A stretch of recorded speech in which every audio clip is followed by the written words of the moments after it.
네, 지난 4일 북한의 지뢰 도발에 대응해서 우리 군이 이 대북 확성기 방송을 확산하겠다고 한 데 대해서 북한이 중단하지 않으면 무차별 타격을 하겠다고 하면서 위협하고 나섰습니다.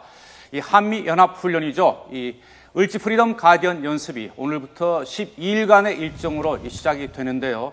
군사적 긴장감은 한층 고조될 수밖에 없는 상황입니다.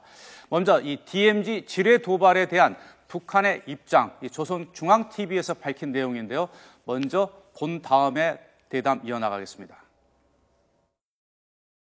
만약 우리 군대의 소행이라고 그렇게도 우겨대고 싶으면 그를 증명할 수 있는 동영상을 제시하라. 그것이 없다면 다시는 북 도발을 입 밖에 꺼내들지 말아야 할 것이다. 네, 지뢰 도발에 대해서 당연히 예상했던 대로 이제 북측은 자신의 소행이 아니라고 이렇게 이제 주장을 하고 있는데, 특히 이 대북 확성기 방송에 대해서 북한이 굉장히 민감하게 반응을 하고 있어요. 무차별 타격을 하겠다. 그만큼 이 대북 이 확성기 방송이 상당한 영향을 준다는 얘기 아니겠습니까? 네. 영향을 주죠. 북한군 그 입장에서는 이제 체제 교육이 있고 평양에서 교육을 시켜서 이 북방 한계선 쪽에 북한의 전방 쪽에 배치를 시키거든요. 그런데 북한의 치부를 드러내는 거를 우리가 방송을 하죠.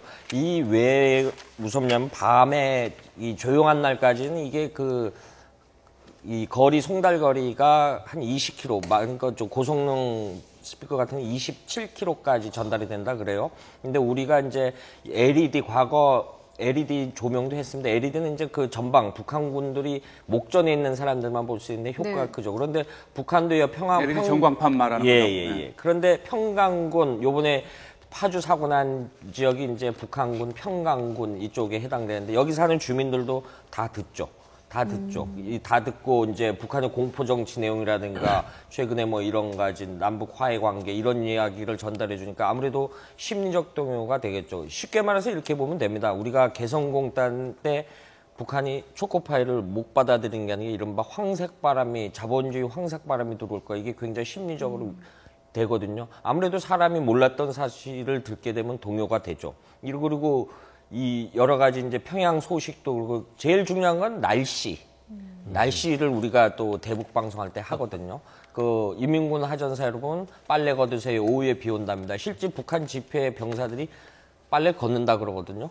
심리적 동요를 받는 거죠. 네, 일상적인 예를 들어주셨는데 이런 상황에서 을지 프리덤 가디언 연습이 오늘부터 10일 일정으로 시작이 됩니다. 당초 한 8월 초쯤에 늘 항상 열렸던 그런 행사인데 북한이 14일에서 28일까지를 특별 경계 강화 기간으로 이것도 사실 예년 수준의 대응이지 않습니까? 좀 어떤 영향을 미칠까요? 최근에 어떤 남북 우리가 을지 프리덤 가디언 훈련을 할 때 북한이 항상 준 전시 동원 체제를 하는 건 사실입니다. 왜 하냐면은 우리는 이제 한반도 전면전에 대비한 그 어떤 방어 체계 훈련인데 북한으로서는 이 훈련을 하면 이른바 동원 체제거든요. 북한은 동원 체제다 보니까 일상이 깨지는 겁니다. 그럼 어떤 생산 시설의 생산이 적어지게 되죠. 과거 그 미소 냉전이 극에 달했을 때 미국이 어떤 이런 동원 체제를 하면 소련이 하는가 이 GDP가 정확히 수치는 모르지만은 이렇게 좀 소득 저하가 생긴다라는 건 이 부분에 대해서 사실은 북한이 굉장히 겁을 내는 겁니다. 또 하나 이 기간 내에 북한이 말은 저렇게 무차별 타격을 하겠다는데 군 안보 전문가들은 이 훈련 기간 내에는 절대 못할 것이다 이렇게 봅니다. 도발을 하면 우리가 즉각 대응 체제를 갖추고 있기 때문에 반드시 우리가 어떤 대응을 하죠. 자, 그리고 이제 광복절, 이제 그제부터 북한이 기존보다, 그러니까 일본의 어떤 동경시를 우리가 이제 표준시로 썼지만 기존보다 이 30분 늦은 평양 표준시를 사용하겠다고 공식적으로 밝혔고, 앞으로는 이 남북 공동 사안에 대해서도 이 평양시를 적용하겠다고 우리 측에 일방적으로 통보를 해왔습니다.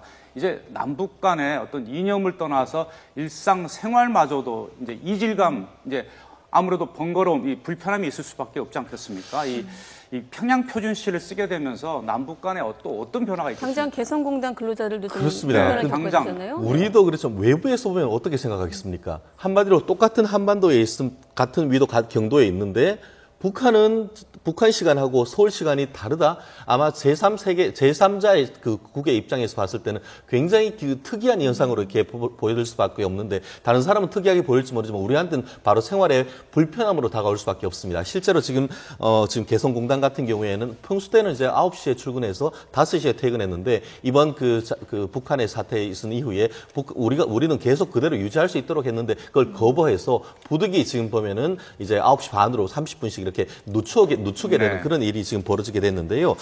그 단순한 이제 남북 간의 경제 협력을 떠나서 앞으로의 어떤 모든 어떤 시간과 일정을 조율함에 있어가지고 계속 이것들이 30분 엇나가는 거기 때문에 이른바 우리가 남북 간의 평화 통일을 지향해 나가는 그런 것에서도 상당한 어떤 그 장애물로밖에 적용할 수밖에 없는 거기 때문에 이 부분에서 굉장히 저희들 또한 그 불편함을 감수할 수밖에 없는데 아마 명분으로는 그런 것 같습니다. 북한 같은 경우에는 주체 사상이라고 하듯이 지금 우리나라 시간 같은 경우에는 동경 기준으로 시간을 쓰는데 북한 평양을 기준으로 해는 주체적인 시간을 지금 가지고 왔다라는 그런 명분이지만 우리 또한 그와 같은 그것을 예전에 시도를 한번 해보려고 했지만 네. 우리가 글로벌 빌리지라고 할 수 있는 지구촌에서의 불편함이 있기 때문에 했는데 이걸 마구 감행하는 것을 보면서 정말 통일의 의지가 있는 것인지에 대해서 정말 의문을 제기하지 않을 수 없습니다. 네. 네, 이 북한과 관련한 이 얘기를 짚어봤습니다. 이 을지 프리덤 가디언 연습이 시작되면서